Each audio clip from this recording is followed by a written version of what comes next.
today? Oh, today was straight up chef's kiss perfection.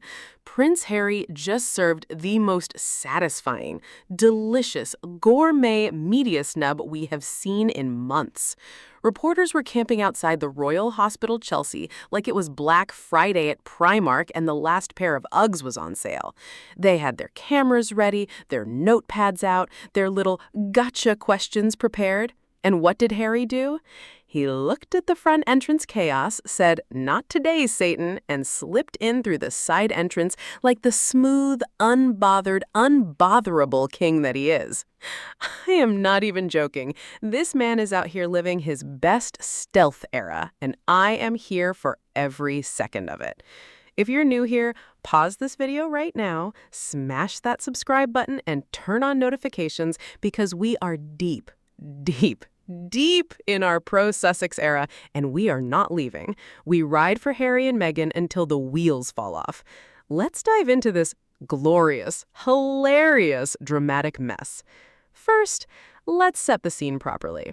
Just yesterday, Harry and the group, including the legendary Baroness Doreen Lawrence and Sir Elton John, lost their big privacy case against the Daily Mail. The judge dismissed the claims, saying they didn't prove unlawful information gathering for those particular stories. The tabloids went absolutely feral. Headlines screaming, "Vindication! Harry humiliated! Overwhelming victory for the Mail!" You would think they just won the Euros the way they were celebrating. But here's the thing, squad. As Sussex supporters, we know this stings. Harry has won significant cases before. The British press has a very well-documented history of dodgy practices, phone hacking, blagging, Leveson inquiry, the whole saga. One court loss doesn't magically erase decades of behavior. It just means the evidence didn't meet the high bar this time. And what do these outlets do after years of invading privacy? They act shocked and paint themselves as the victims. Spare me the Oscar-worthy performance. But did Harry cancel his UK trip? Did he hide? Did he give them the meltdown content they were craving? No. Today, he woke up, said, "I'm still standing," put on that sharp suit, and went to do important work for the Invictus Games Foundation at the Royal Hospital Chelsea. This visit is part of the one-year countdown to the 2027 Games in Birmingham. Veterans, service, legacy, that's what Harry showed up for. Meghan was originally scheduled to join him, but due to ongoing security concerns, she and the children stayed in California for the London leg, and we support that 100%. Family safety is never up for negotiation. The kids come first, always. But the tabloids? Oh, they smelled blood after the court ruling. They thought Harry would be broken, defeated, crawling out the front door looking sad so they could get their haunted Harry photos and cruel headlines. So what did they do?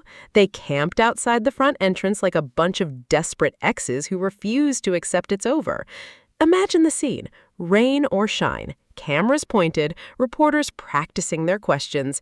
"Harry, Harry, how devastated are you after losing? Where's Meghan? Is the family still ignoring you?" The delusion was strong. And Harry? My man pulled a classic Sussex stealth mode. Side, entrance, boom. In and out like a ghost. No photos for them to twist, no quotes for them to misrepresent, no drama handed on a silver platter, just pure, unfiltered, ice-cold boss energy. I'm not even mad. I'm genuinely impressed. This is the same man they've spent years calling the spare, whipped, Hollywood Harry, lost without the firm, and he's still out here moving like a ninja while quietly funding veterans' causes and changing lives. The audacity of this icon, the sheer main character energy. Let me read you some of the actual headlines that dropped today because they are sending me into orbit. Harry hides from media. Hides? Hides? Babe, he is not hiding. He is curating his own narrative. He's choosing peace. He is saying loud and clear, my time and energy are for Invictus and veterans, not your toxic clickbait circus. Picture being one of those reporters who stood in the cold all morning, coffee going cold, only to realize Harry entered through Narnia's back wardrobe.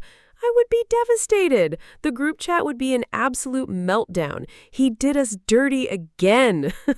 The memes write themselves. This is the same media pack that wrote roughly 4,000 articles the second his plane landed asking, "Where's Meghan?" She's in California, living her best life, raising those gorgeous babies, building businesses, and probably enjoying avocado toast, while the tabloids spiral into conspiracy theories. The jealousy is so loud it's giving tinnitus. Can we just sit in how satisfying this feels for us as supporters? For years, they have tried everything to break Harry. He'll come crawling back to the firm, the Americans will get bored of him, Meghan's influence is toxic, he'll regret leaving, yet here he is, happily married to the love of his life, raising two beautiful children, building Archwell, pushing the Invictus movement onto the global stage, and still making time to support wounded veterans on UK soil. The side entrance isn't just about avoiding cameras. It's a statement. I'm here on my own terms. I'm here for the work. I'm not here to feed your obsession. Remember when the Royal Rota used to control everything? Harry and Meghan looked at that toxic system years ago and said, "Nah, we're good." They started telling their own story on their own platforms. This stealth move today feels like the natural evolution of that independence. Stealth mode fully activated. Let's be real for a second. The British tabloids have been obsessed with Harry since the day he was born. Ginger jokes, wild child stories, troubled spare narratives. They built careers on him. Then Meghan arrived and the coverage went nuclear. The same papers that once adored lovable rogue Harry suddenly couldn't write enough nasty think pieces. Yasmin Alibai Brown nailed it in that debate clip I shared earlier. The moment Harry chose Meghan, the nation's love started cracking. It's the Yoko Ono trope all over again. Blame the woman, especially the biracial American woman who dared to have her own voice. But Harry didn't let them win. He chose love. He chose fatherhood. He chose freedom. And every time they think they've got him cornered, whether it's court cases, family drama, or media ambushes, he finds another way to keep moving forward. Sometimes that way is literally a side door. Squad, this is why we ride so hard for them. Because no matter how many times the tabloids try to write the ending, Harry and Meghan keep writing their own story. They keep showing up for causes bigger than themselves. They keep protecting their peace and their family. And can we take a moment to appreciate the irony here? For years, we've been told that Harry is desperate for attention. Really? Because if someone is desperate for attention, wouldn't they march right through the front entrance, wave dramatically, maybe even stop for a few pictures, maybe even throw in a cheeky smile?